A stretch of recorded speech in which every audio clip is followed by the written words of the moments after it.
I wanted to add a module on goal setting because sometimes it can be not so much that there's a problem with someone underachieving, but that sometimes I found that athletes can overreach.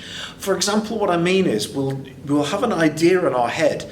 I'd like to be able to do X and Y, but then the athlete says at the end of the session that they're disappointed and that they've not achieved X and Y and Z, but Z was never agreed or set before the session began. This can lead to disappointment, and I've had many athletes say to me after the session, I wish I'd been able to do this or this or this. So what I've found is it's a very good idea to write these ideas down first. So to say, what is the aim and objective of today's session? I'll give you a good example from something that I used to do because I was guilty of this myself. And what I would do was I would set the bar in the pole vault, say at 5 meters. I'd make 10 jumps once I had warmed up and I was ready. And I would set a bar at 5 meters. And my objective would be to clear that bar 7 out of 10 times, but with no more than 2 fails in a row, because in pole vault we cannot have 3 fails in a row, just the same as in high jump. So what I would do is I would work towards that aim of not having 3 fails in a row, but clearing 7 out of 10 bars at a particular height. And quite often at the end I'd be thinking, oh, just a couple more, but really I'd already achieved the goal. And when I started doing that, I became so much happier in myself with my training because I felt like I was achieving what I'd set out to do. Now, this is often referred to as a smarter goal. A smarter goal is often referred to as S, specific. So in my case, my specific goal was to clear 7 out of 10 bars without failing 3 times in a row. The next, M, measurable. So it's measurable either in time or in terms of the goal I set for myself. In terms of height, it was set at 5 meters. So we could be setting something based on time, distance, height, or some other parameter that is relevant to your sport, but try and make it measurable. From that, I would actually add to this that it needs to be as such quantitative rather than qualitative. Qualitative feedback would be such as, how did I feel about it, rather than did I clear a bar at that height or not. If it's quantitative, it means it's based on quantity. It's much more easily measured.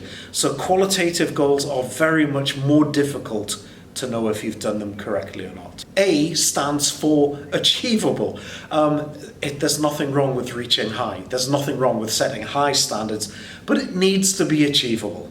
R, is the goal relevant? For example, if I'm setting myself a goal of jumping 5 meters 10 times in the long jump, that's not really relevant to a pole vaulter. Similarly, a long jumper is not going to want to be doing gymnastic swings on a high bar. It's not going to be relevant. The goal needs to be relevant. The T stands for time bound. You've got to do it within a certain time.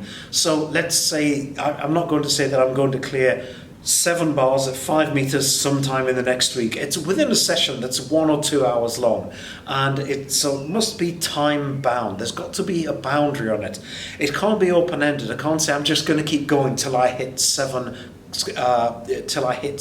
good attempts. I can't do that because I could be overtraining, I could be overstraining, I could be tired, and I might cause myself an injury by doing that. The E stands for evaluate. Yes, obviously evaluate afterwards. And R at the end stands for reward. Let's just go over a couple of things that I'd like to add to that. With the people who you're coaching, ask them, agree with them what the goal is, and then here's the key part, write it down, or they can write it down. Because at the end of that session, when they come back to you, half of them are going to say to you, oh, I'm not happy, I didn't do this. You can then show them that goal on a bit of paper and say, look at this is what you set out to do. And they'll go, oh yeah.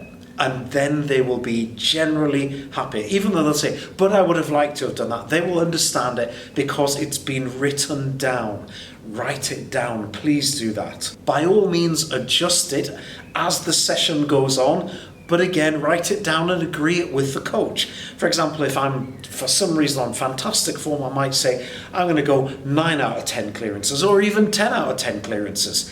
Or I might say I'm going to go 10 out of 12 if I'm having a wonderful session. But here's the thing about having a wonderful session, and I can't stress this enough. Sometimes, for example, as a pole vaulter, that's what if I'm doing pole vault, that's my technical session. If I'm doing boxing, that's my technical session. If I'm doing gymnastic work which facilitates me being able to do pole vault better, that's not my technical session.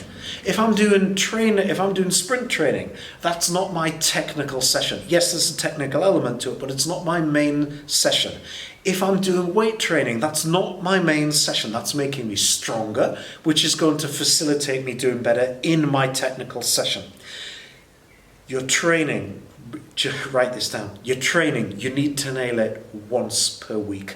Matthew Pinsent, 4 times Olympic gold medalist in rowing, said that he would try and nail his training once a week. If you try and nail your training on every single day, you're going to get injured. You're doing too much because your training load needs to vary. If this interests you, please see my other course on periodization, and you'll see how you cannot possibly maintain more than 2 days in a row at maximal effort. You need to have an easy day after that, so you cannot be nailing your training every single session. So please, don't try. And the one session you want to nail it on is your technical session. If you're a baseball player, you want to smash that out of the park on your baseball session. You're a tennis player, you want to be doing it on your technical tennis session, not when you're going for a run. Every session, you don't have to nail it.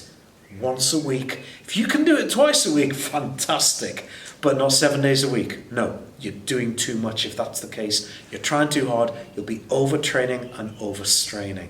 Once a week. I can't stress that enough.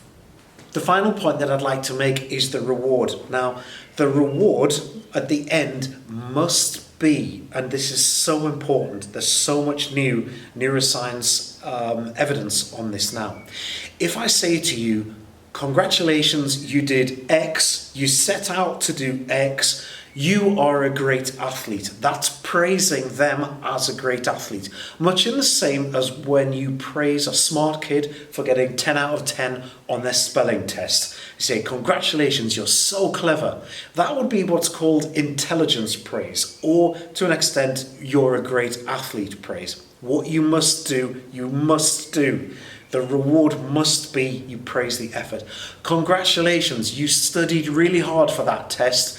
You got 10 out of 10 on your spelling test. That's because you worked hard. Praise the effort. Congratulations, you did 10 great long jumps there. That's because you put the effort in. Congratulations, you kept playing hard in your football match even after you got kicked in the shins. That was a brilliant effort. In the case, now, whether praise is given before the event or after the event, we're talking about after, but if it's given before or after, if it is intelligence-based praise, it always leads to a detriment in performance. Not necessarily in this section, but the one after.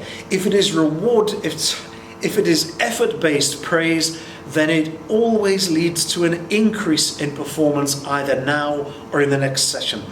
Reward the effort, I can't stress that enough. Nail it once a week, I can't stress that enough. Set things down in writing.